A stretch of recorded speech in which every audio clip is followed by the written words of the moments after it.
Another day, another basketball stories na naman ang pagkikwentuhan natin. At ngayon nga, yung pag-uusapan natin ang balitang trade ng Los Angeles Lakers kay Marcus Smart. At ang balitang may bumalik na nga daw sa kupunan ng Golden State Warriors. Kagaya nga nung napag-usapan natin, hindi pa rin nga kontento ang Lakers sa kanilang kasalukuyang lineup dahil balak pa rin nga nila na kumuha ngayon ng isa pang bagong player na kukumpleto sa kanilang lineup. At isa nga sa mga posible nila ditong kunin ay si Marcus Smart mula sa Washington Wizards. Ayon nga sa ikinumpirma ng isang NBA insider, posible rin naman nga daw kung makipag-engage ang Lakers sa isang trade deal para makuha si Marcus Smart mula sa Wizards gamit si Gabe Vincent, Maxi Kleber at isang second round pick sa mga susunod na araw ngayong offseason.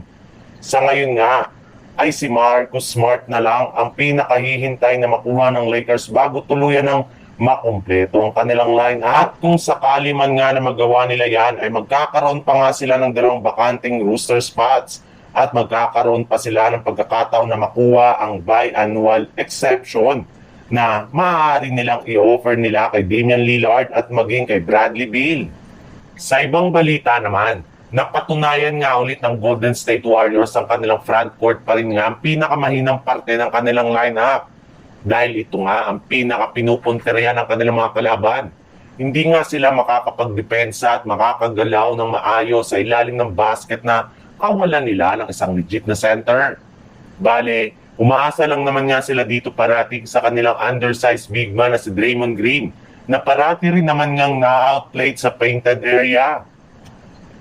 Kaya suggest nga ng ulit ng kanilang mga fans at analyst na kumuha na ang GSW ng at least isang legit na bagong center na tutulong kina Stephen Curry at Draymond Green. Pero kahit anuman ngang pilit ng mga fans at maging ang mga analyst sa front office ng Warriors ay matigas pa rin nga ang kanilang ulo.